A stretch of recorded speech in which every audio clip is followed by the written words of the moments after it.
Thanks. This has been a sweet weekend. It's not done quite yet. I've enjoyed the presenters and this opportunity to get to know some of you guys, spend time together. That's been sweet. So when Kelly asked me to talk, he's like, you want to do something on the field? I'm like, no, I don't want to do anything on the field. I'm like, I'll do something here where we can talk and we can have a conversation and hopefully give you guys some opportunities to share together. When I thought about what I wanted to talk about, I was thinking about buy-in. And, I think there's some handouts. Most of you guys have that, and I have the good and the bad and the ugly, because I feel like there's an element where, as coaches, we have seen it done well, right? When we were a player, you've seen it done well. And maybe as a player, you've seen it when it wasn't done well. Maybe as an assistant coach, right? You were watching, and the lens with which you watch, you're just like, oh no, don't say that. Oh no, don't make that choice. Oh no, don't make. Or you didn't think anything of the choice that your head coach made, but then you saw the repercussions and how that impacts us. And as coaches, sometimes we do awesome things, and sometimes we're really stinking stupid, right? And we do things that cut our legs out from underneath us. So I kind of was like, and we've had enough interactions with others, we've seen that, right? We've seen it done well, we've seen it done poorly. And so I talked about, the good and the bad and the ugly. Oh no, is this not working for me? You gotta be kidding me. Here we go. So anybody has seen the movie The Good and the Bad and the Ugly? Raise your hand. There's 8 of us. I like it. That's Tuco. He's my favorite, right? He's the funny guy. He's the ugly. This is a bad guy, and Clint the man, right? He's the good. So I'm kind of talking a little bit about, what is buy-in? Is it important? And there's a spectrum. There's lots of different ways you can describe buy-in. I use that because people know what I'm talking about. That it may not be the most accurate way to describe it. Maybe a more accurate way to describe it is ownership, right? But when I talk about buy-in, people know what I mean, and so I use that term because it's a shared experience. People understand that a little bit. Is it important? Yeah, I think most of us would say, yeah, that's important. But the reality is, I believe there's a spectrum of where coaches fall in regard to whether that's important or not. This group, I think, is a unique group, and I would say would probably fall on one end of that spectrum of, hey, do you value players' buy-in and commitment? But there's a lot of other coaches where that may or may not be important. Or they say it is, but reality is their actions, it doesn't bear fruit. And so, some of the stuff that we're going to talk about isn't new, isn't anything that you haven't heard before, and is probably been stolen, right? There's nothing new out there at this point. What I was just hoping was we would go through an exercise where we would be reminded, and where you go back to your team and you're intentional and you think about the things that you say, the things that we do, and how that impacts our players. Because for me, it's the most important thing. And for a really selfish reason.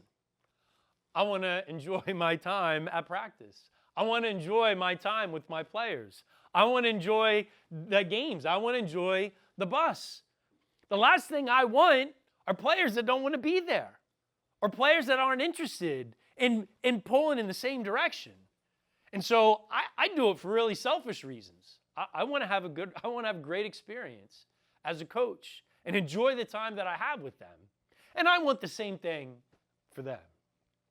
So maybe this does or doesn't work. Do I need to have that near me, or no, it's hard. So, obviously you guys are familiar with that verse. The idea that there's strength in that. So if you take away my selfish reason for wanting to have a high level of buy-in and you're just talking about soccer, the idea that there's strength when those guys are on the same page is critical. Just that element of having guys pulling in the same direction when it matters most at the end of the game, at the end of the year, is significant. We can talk about culture and environment later. That's something that I've talked about in the past. It's sort of part of it. I don't drink the Kool-Aid. I'm not like, hey, if you have unbelievable culture and environment, you can beat a team that's really talented. That's bullcrap. It's not true. But if you play a team that's equal, I'm like, I think it can have an impact. So,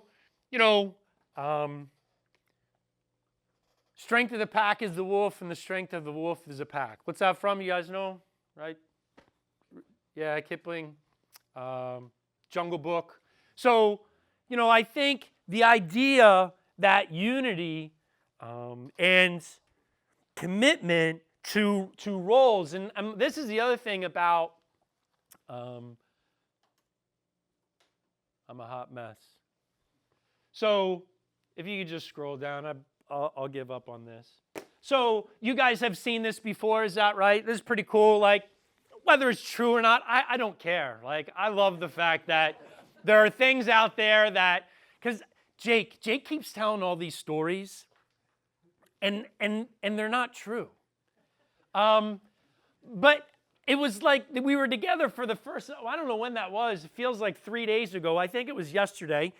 And I'm like, it was the third time I corrected him, and I'm like, you know what, Jake, your stories are so awesome, and they're standalone. I'm not correcting you anymore.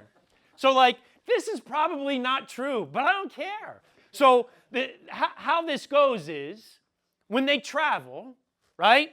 These three, those are the oldest. They lead the pace, right? These five are the next strongest. They're protecting the old. These are the next five strongest that are back here. Here's our middle, and that's the leader, so he can see what's going on. I'm not talking about this at all. I just thought it was a really cool picture and a really neat story. But what I do like about it is there's roles involved in that. Go ahead, go to the next one. So again, when I think about buying, and it's the stories that I've heard, and a friend of mine, good friend of mine, his daughter played college soccer, and I would hear these stories. And every time I heard them, I was just like, he's killing himself. He's cutting his legs out from underneath him. I'm like, why is he making those choices? And so when I wanted to present, I was like, eat this, not that, right? I love that. Eat this, not that. It's just like, don't go on a diet. Just like, if you're going to eat yogurt, don't eat the yogurt that's got 36 grams of sugar in it. Find the one that's got 8 grams, right? Eat this, not that. So I kind of put a list together. And I'm like, this is not a comprehensive list, so scroll one more. And I kind of broke it down in 2 categories. So now we're not really talking on the screen, we're talking on your sheet. And this is not a comprehensive list. And at some point, I'm going to ask you to get into groups, and I want you to add to the list. Things that we do well, things that we don't do. Things that coaches have done well to help with buy-in and commitment, and coach, and things that, so it's broken into 2 groups. Like, what do we do as coaches, right? What are some things that we do as individuals, as humans, as coaches, that helps and hurts that? And then, what are things about our programs that are built in that help and hurt those things? So first one I have is there's identity in Christ versus identity in soccer. If you're getting beat over a head with a hammer on identity, it's this weekend. We talk about identity a lot at Messiah. It's hard. I talk about it with people in my office because I'm like, your identity is not a mom. That's not who you are. Maybe that's what you do, but I'm like, your identity is in Christ. Businessman, right? Whether you're a player or a coach, and I'm like, we're just as, we struggle with it as much as anybody. But our players really do. And so we talk a lot, and I'm like, I believe so many problems that coaches that we make, so many mistakes that we make are when we get wrapped up in we forgetting who we are. It's called amnesia, right? And the best way to help that is like you open God's Word. It's just that you get reminded, because I'm like, it's not like it's an aha moment. It's not like you're working with an 18-year-old and you talk to him about, hey, your identity's in Christ. He loves you, right? And then he's just like, oh, and then he's fine the rest of his life, let alone next week. So it's something that we forget, and then we have to remind ourselves. And as coaches, we forget, and we have to remind our players, and our players forget, and we have to remind them, right? I mean, we're loved, we're chosen, we're forgiven, we're redeemed, we're adopted. Like, those are the things that we forget. And it's usually in the midst of the heat of, right, competition. Romans 8:15-17, right? Spirit you received does not make you slaves so that you can live in fear again. Rather, the Spirit you received brought you into your adoption to sonship. And by him we cry, Abba, Father. Right? Really intimate way to talk. Spirit himself testifies with our spirit that we are God's children. If we are children, then we are heirs, right? You guys have heard this before. Heirs of God, co-heirs with Christ. If indeed we share in his sufferings in order that we may also share in his glory. So, the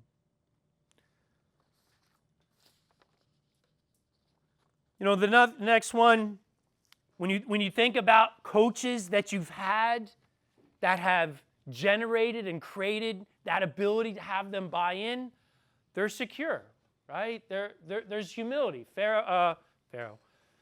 Finley talked about humility and how important that is. For me, when I think of a really bad coach, I think of someone who's insecure. Because deep down inside, none of us are all that great at coaching, are we? Right? Except for Martin, he's pretty freaking good. So, like, there's this quivering idea, because, like, picture. Have any of you guys read Mindset, Carol Dweck? Raise your hand. All right, if you haven't read that book, you got to read that book. Picture someone whose identity is based on being smart.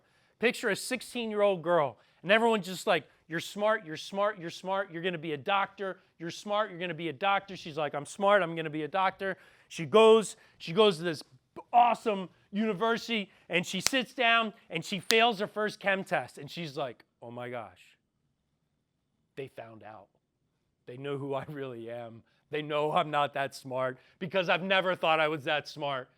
I'll come back to growth mindset versus fixed mindset in a second, but this idea, when I'm having conversations with a buddy of mine and the coach and his daughter and the decisions that the coach is making, all I could think of was, he's quivering in his boots. He's afraid someone is going to find out that he's not a very good coach.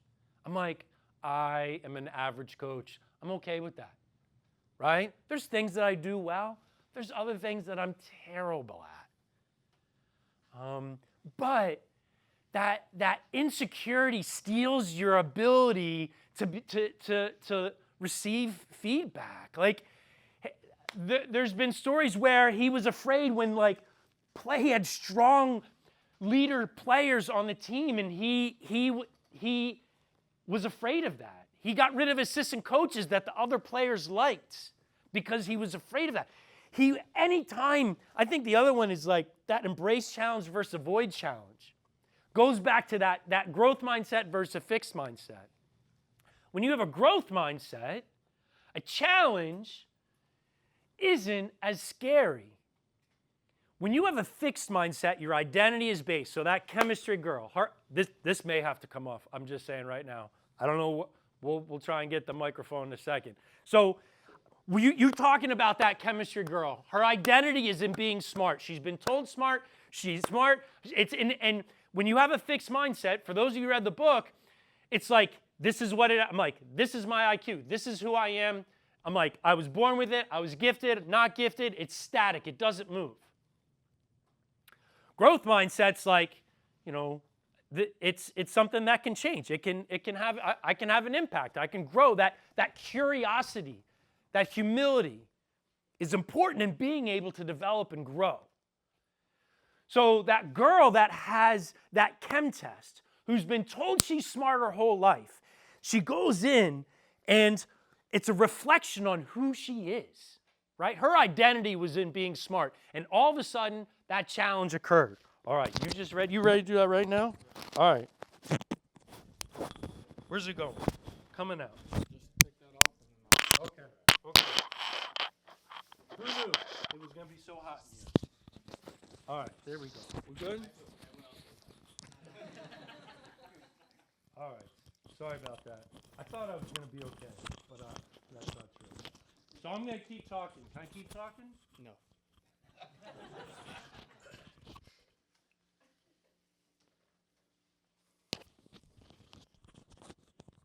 Can we do it where I was standing here with my jacket on and all of a sudden my jacket's off? Yeah, but you gotta wait and start talking when I'm out of the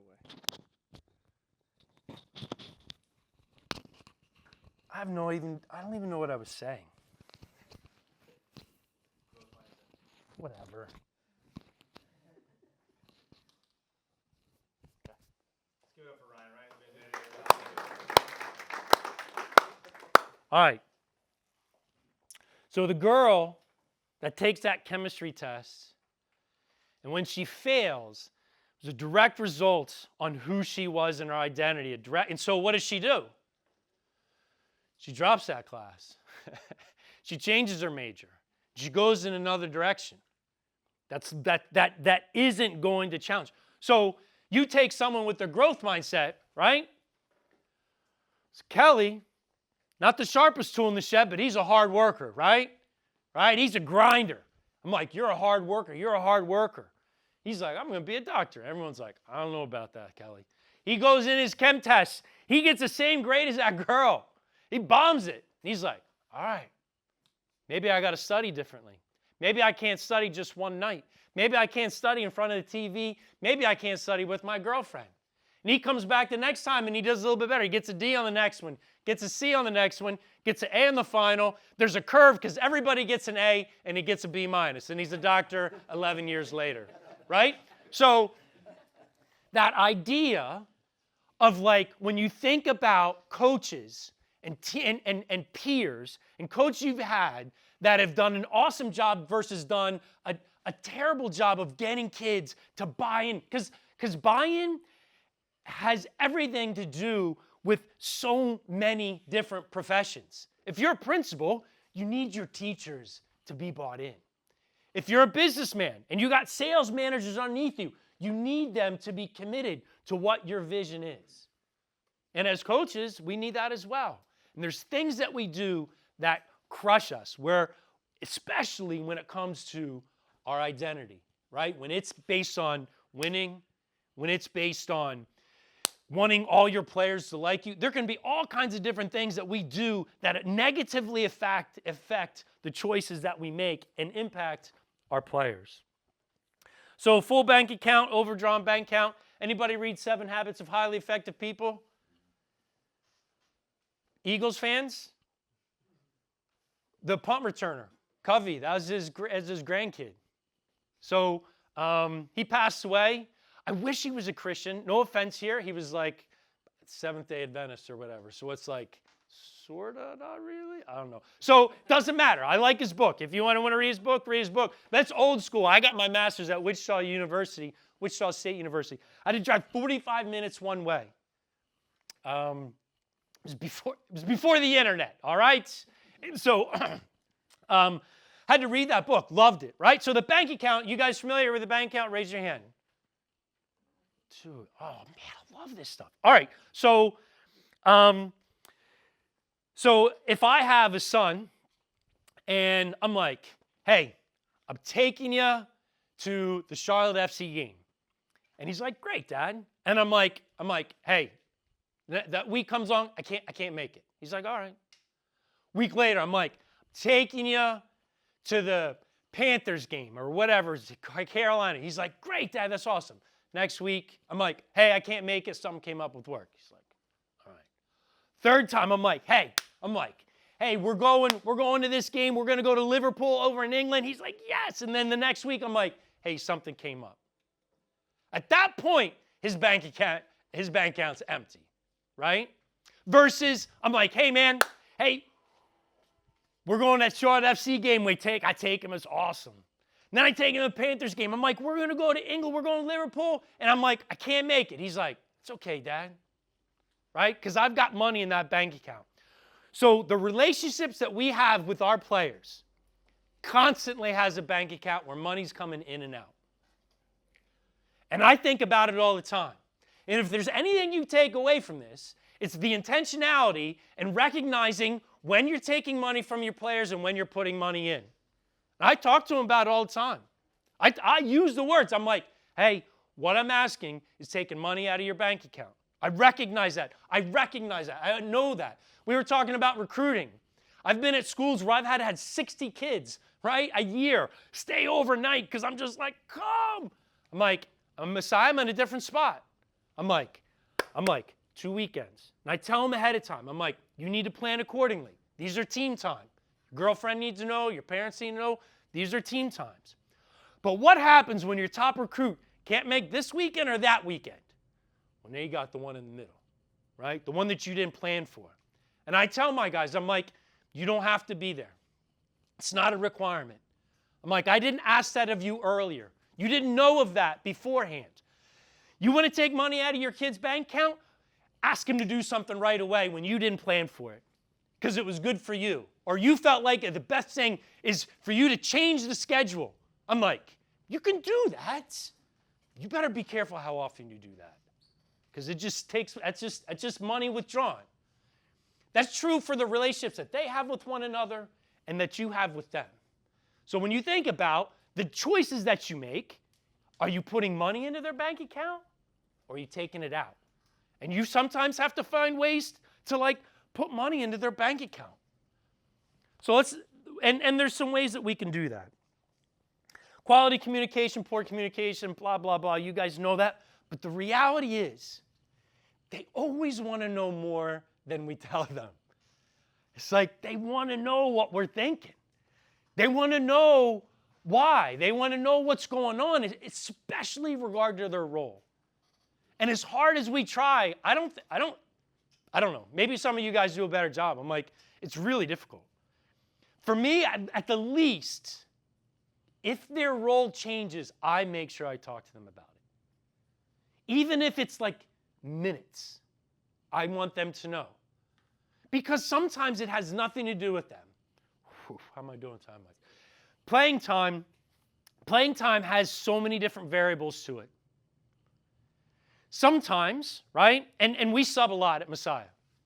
I don't know if I have that in here somewhere.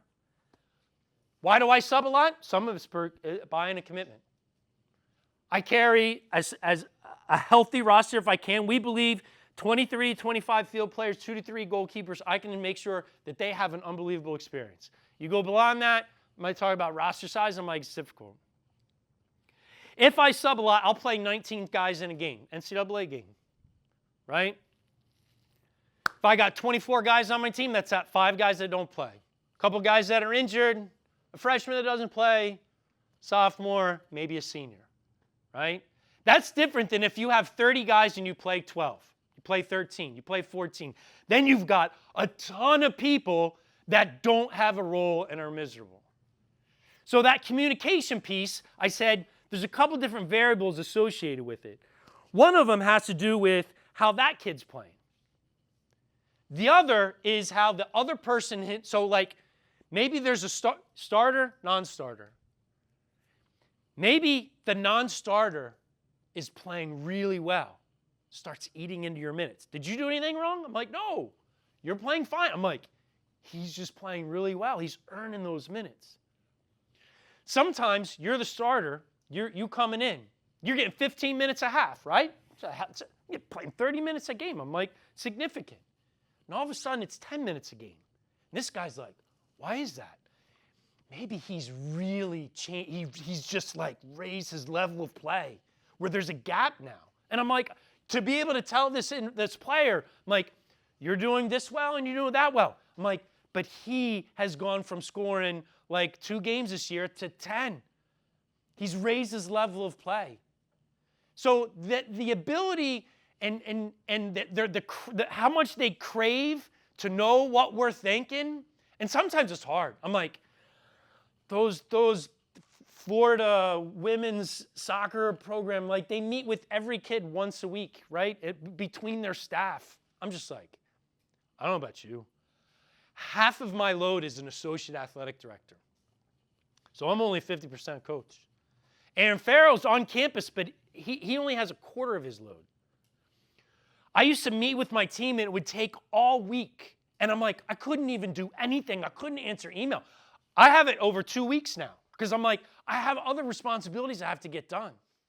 I'm like, and not just meet with them once. I'm like, so that ability to communicate, for those of you that have a bigger staff, man, just communicate, talk to them. For those of us that are limited, I do my best. And when their role changes, if their minutes go up or down, I make sure I talk to them. Because when there's a lack of communication, they're going to put something in there. And it could be lies. It could be untruths that they start to believe about themselves that you've never said about them. So when there's a gap there, when there's emptiness, they're going to fill it with something, whether it's a true or whether it's a lie. Steady, consistent. Their lives are so tumultuous at different times. The last thing they want is to not know who they're getting at practice that day. So there's an element for us, there's a responsibility for us to be consistent at practice. And for us to follow through. I've got an ideas guy. I don't know about you. If you're an ideas guy, you've got to find a wingman to keep you on track. Because I tell you what steals the joy and commitment from your players is when you're like, hey man, this is the next idea. And they're like, all right, coach. And then you're over here, you're like, now we're going to do this. We're going to play this system. We're going to play this style. We're going to do, and they're like, and they're over here. Now you're somewhere else, and they're just like, they stop following. When you just have all these great ideas, they're just not interested anymore, and they bail. Attention to detail versus disorganized. I don't know about you guys. We have different coaches in our departments, and you know the ones that respond to your emails and the ones that don't, right? You know the ones that are organized and the ones that are disorganized. And the ones that are disorganized are like, hey, we're going to take a missions trip and we're going to do this. And the kids are like, yeah. But the coach he's never able to like make it happen. And he shows up to practice 5 minutes after it started and he doesn't know what's going on. I'm like, kids they're not interested in that. They're not going to follow through and they're not going to be bought in. So, hopefully, and maybe I should have said this before, you guys are taking notes and coming up with ideas of, you're like, hopefully some things I'm thinking, you're like, I hate it when my coach did that. Or I loved it when my coach did that. So when you get a chance to share, you're like, yeah, that's something that I want the group to remember. Because I'm like, this is not an exhaustive list. This is just some things that I thought about. So next one is just the program. Or what are some things that we do as a program? What's the focus? You've heard a lot about, winning versus, having a vision. We talk a lot about wanting to win versus having to win. Who was that? Is that English coach? Remember that, Finley? Who was that guy? What was his name? He talked about that. And we've run with that quite a bit. Because if you don't want to do well on that English paper, you won't, right? But again, it goes back to identify. It doesn't identify who you are, right? When you have to win, my lacrosse coach, he's like in the hallway, he's like, we have to win this next game. I'm like, no, you don't have to win, but you better want to win. You better want to win. And when you lose, it hurts. But it doesn't reflect who you are. Just you happen to lose that game. So we talk a lot about, I don't know where I land with success. I know part of the question on the 4 questions is like how you define success. I struggle with that term, mainly because neither side of that coin is something that bears fruit. The one side of success is like, it's hard. It's really hard to be the last man standing. It's really difficult, right? There's oftentimes someone better than you that plays more playing time or like has another team with more talent or wins more games or is playing at a higher level, and there's only one champion at the end for your conference, for the state, for NCAAs or NCCAs or whatever. So it's just like, if that's your definition, you're like, that's what I want. That's going to make me happy. We talk about winning, and I'm like, it doesn't happen. It's brutal. But the flip side of that coin is true as well. We won a national championship. It was camp that summer. We laid out T-shirts, said national champions on it. This little 10-year-old comes up and goes, this is from last year, and walked off. Final Four for Division III is the first week in December. 3 weeks later, the calendar flips, and it's a year old.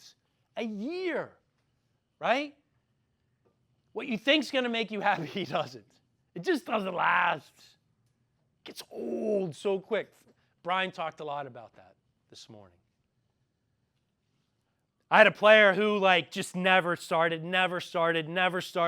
Senior year, he got to start, and when he spoke about it, he's like, I thought it was going to make me happy. I thought it was going to take away all my problems, and he's like, it didn't.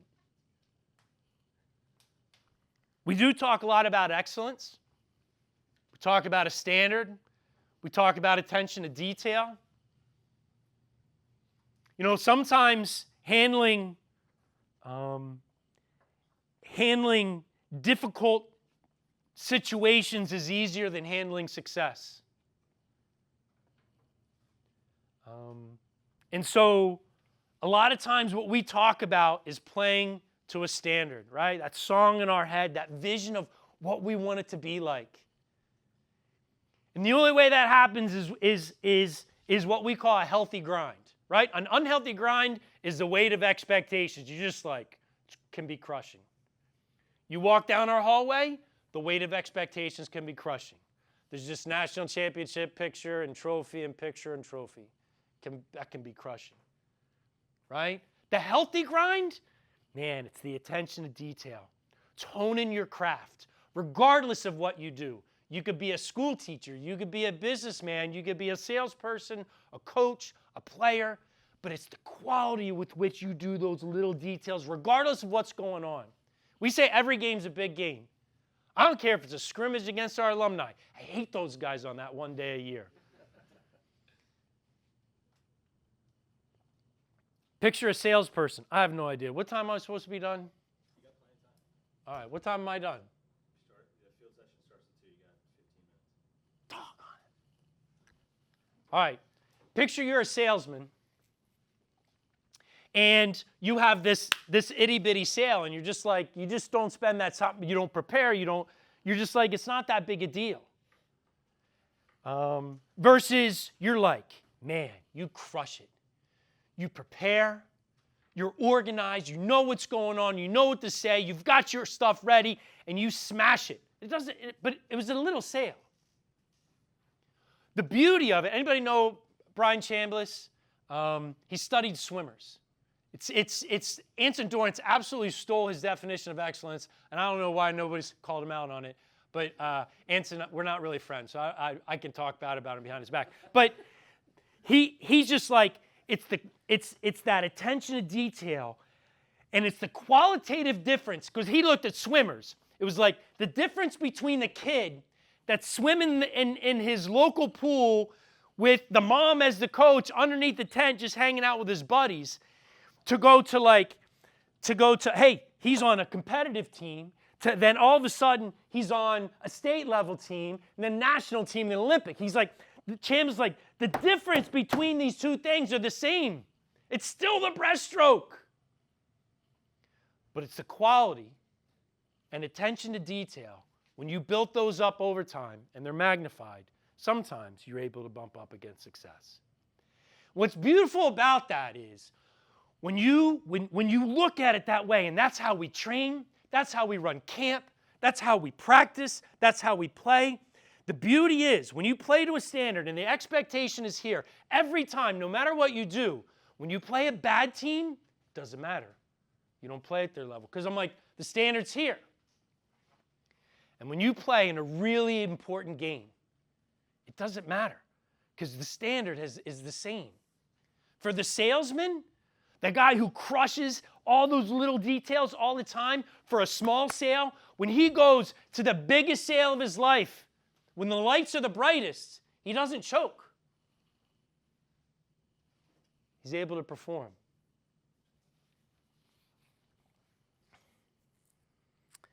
Core values versus informal norms.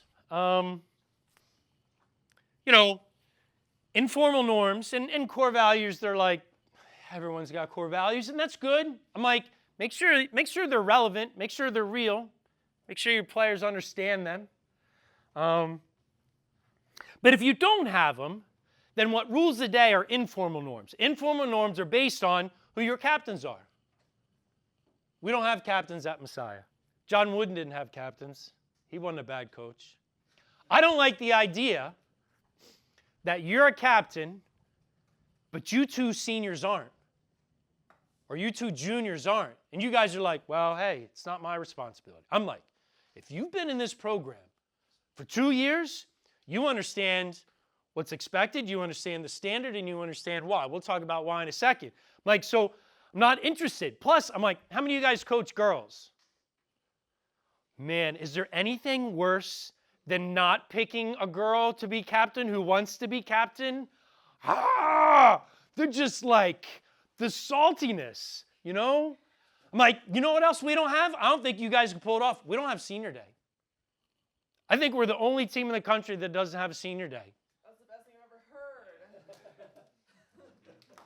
heard. And the reason isn't that philosophical, but it became philosophical.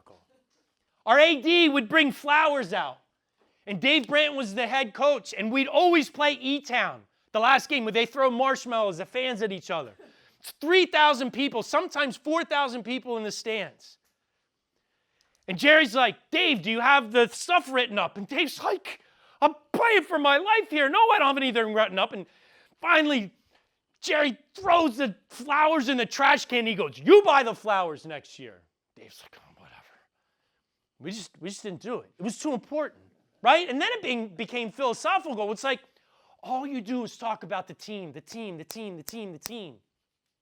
Oh, but for this one day, I'm going to start these random dudes, and if they don't play, they get mad, or if they don't play enough, or if they don't start. And I'm just like, that has nothing to do with anything we've talked about for the last 24 months. Now, I'll say this, and I tell my parents ahead of time, our banquet has nothing to do with the season. We don't give out awards. We don't talk about the season. That we were all there. So, but we do recognize our seniors. It's just all about the seniors. It's all it is. Holy cow, it lasts like 3.5 hours. I don't know what we do, but I'm like, we give them opportunities to talk, right?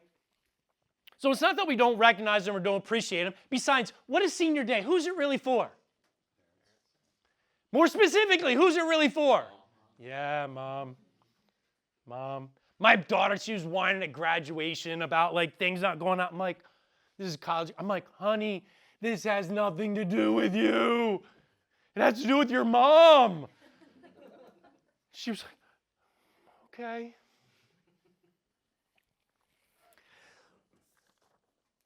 Roster size, I'm like, there's different philosophies on this. Some of you have like roster expectations. Some of you don't. Some are like, have to be small. Some have to be big. Just like, it has an impact. It has an impact. When you have a lot of turnover and you have a really bad roster, it has an impact on buy-in and commitment. It just does. There's no way around it.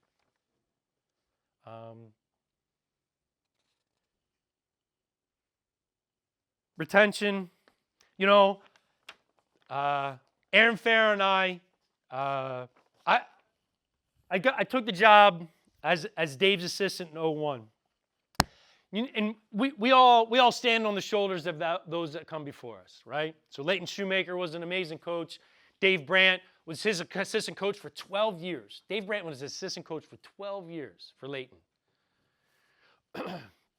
And then I was Dave's assistant for 8 years, and then Aaron Farrer and I have been coaching together for 15. In those 15 years, we've had 7 kids walk away. So my friend, his daughter's team, they would have 7 kids walk away from every class that came in. 12 kids every year, 4 or 5 kids in the senior photo. Just pretty normal. And I'm like, what am I doing? All right. One of the things that we talk about that's really important with our upperclassmen, we do an exercise that we stole from the Charlotte Eagles, where we have them evaluate each other. Peer evals, they evaluate each other. And go to the core values. The core values, it's not God's gift to soccer or whatever. But when they go through and they evaluate everybody on the team, not on whether they're a good person or they can Cruyff the ball, but their ability to embody that particular core value, right? Them live it out. You can hide in high school, you can't hide in college. And you give them a 1 if they embody that core value little of the time. 2, some of the time. 3, most of the time. If you embody those core values most of the time, you have the ability to influence people. That's our definition of leadership, is to influence, right? So you can influence people. You give your teammate a 3, yeah, he's going to have an impact at his job, in his home, at work, whatever. 4, that's when someone who does an extraordinary job of embodying that core value. They came out of the womb good at it, and they've put energy into it.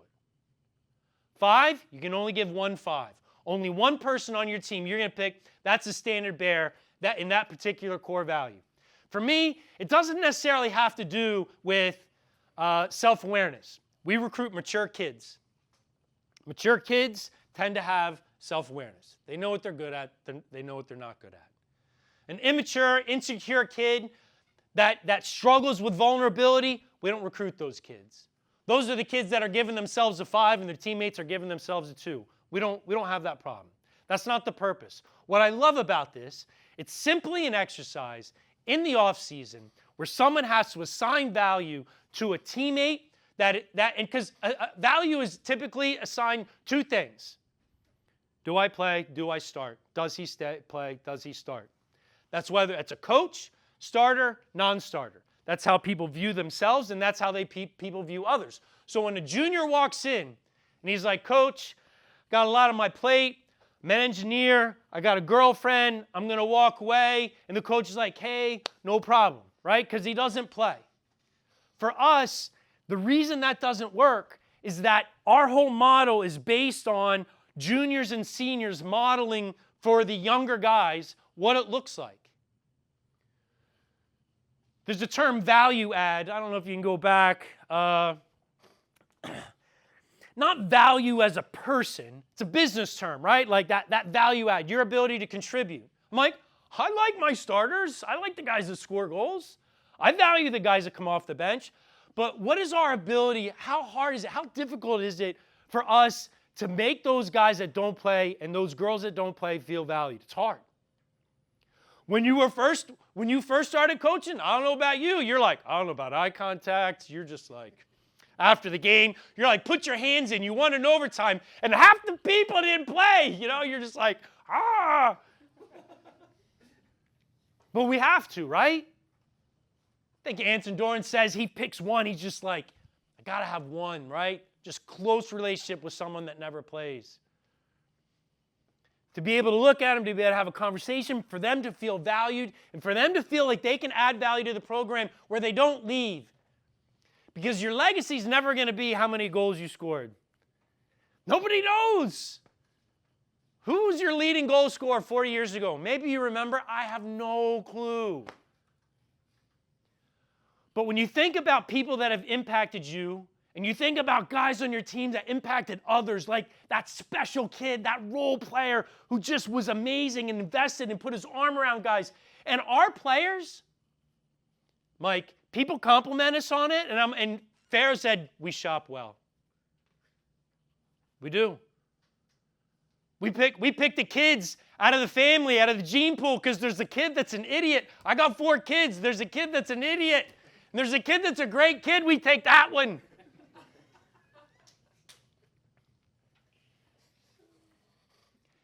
I'm standing on the shoulders of the coaches that came before me, and our players are standing on the shoulders of those that have come before them. There's some that are around here. You guys know the Josh Woods and the Logan Thompsons. You know, those guys found ways to model that. And I'm like, and we have different groups, club coaches, high school coach, college. I love 18 to 22.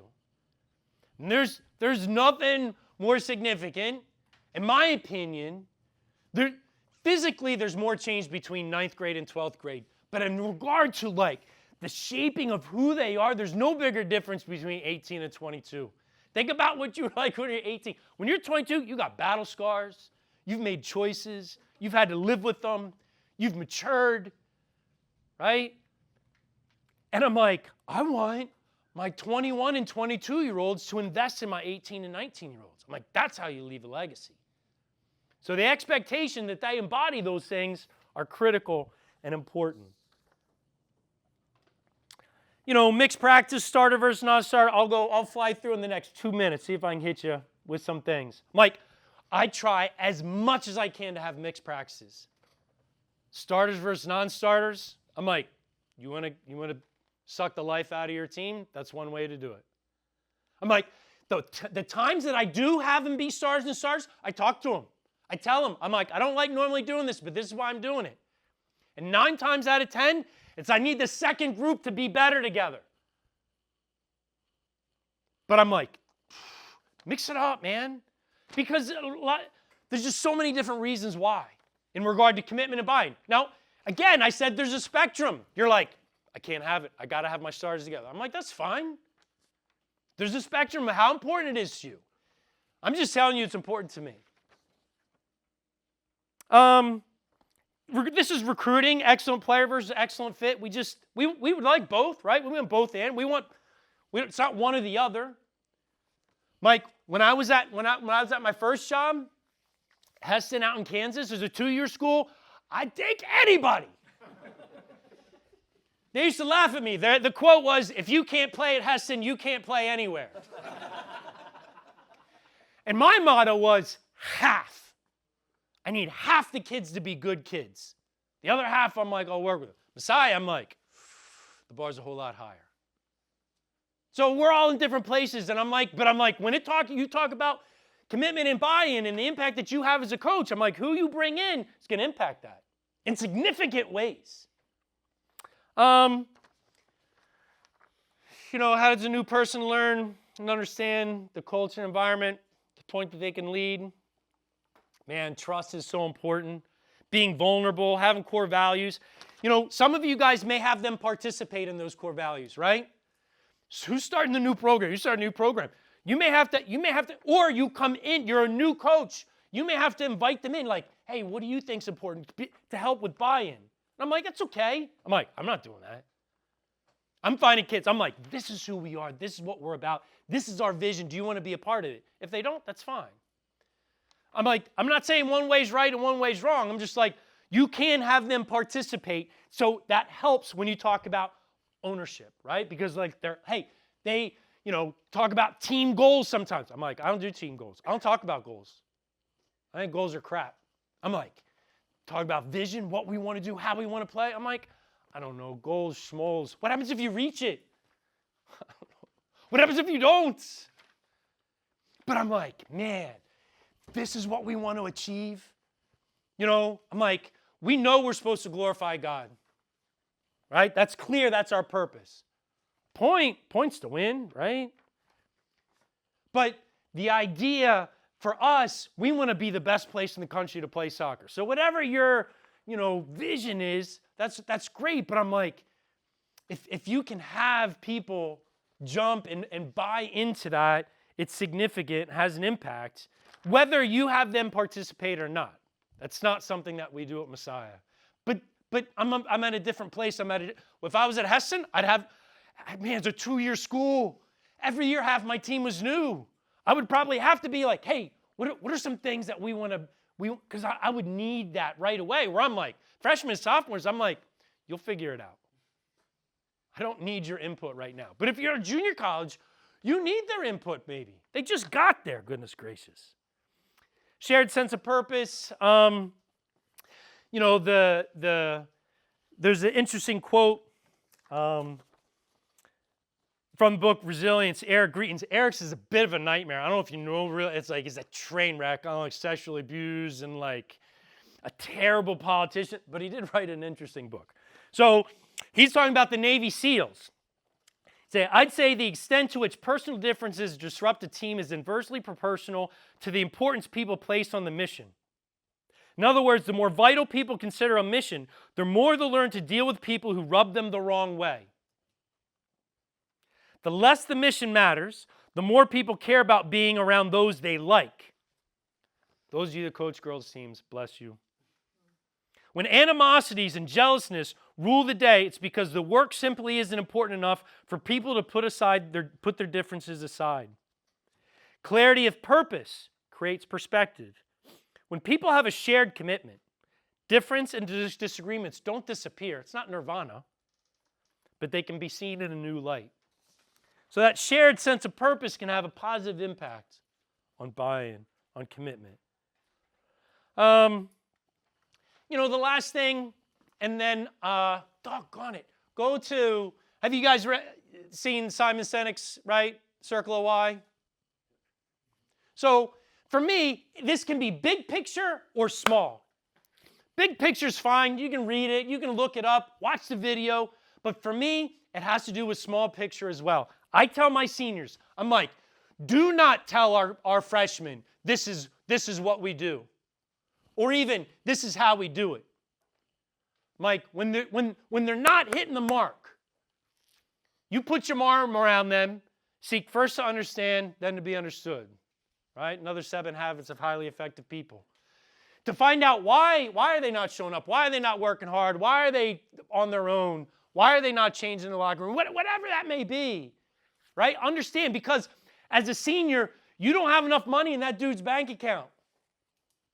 If you know him, and you know what he likes, and you know his girlfriend's name, and you know the name of his parents, you know the name of his siblings, you know what his major is, what his desire is in 5 years, then you can pull him aside and be like, I don't think you should be sleeping over in your girlfriend's apartment.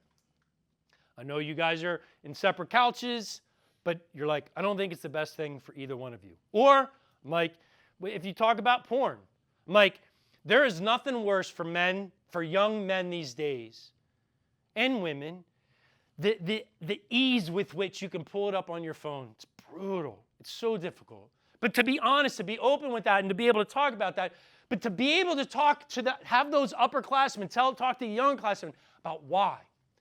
The difference between why and what is the difference between changing someone's behavior versus changing someone's heart. So you're talking about commitment and buy-in, and I'll finish with this.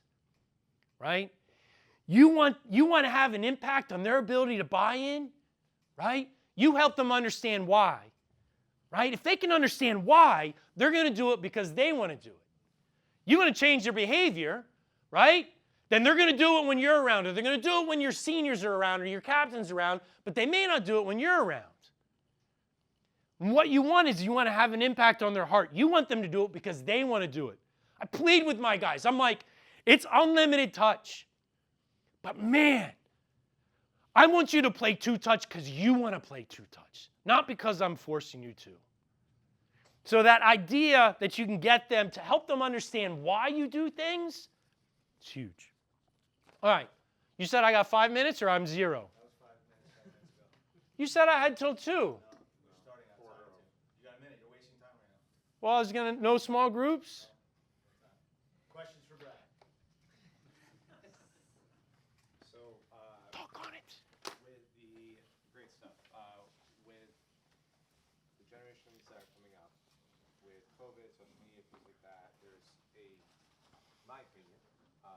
greater pressure on them to be perfect, and that has created more fear and struggling with a sense of identity. Yeah. And I know you guys obviously want their identity rooted in Christ, but how are you working to overcome all of that stuff? Even if they're quality players, say you guys are bringing in, they're all still going to have that bag just because of the environment that they're growing up in. How are you guys working to overcome that? Yeah, consistent message, right? To keep talking to them about that when times are high, when times are low.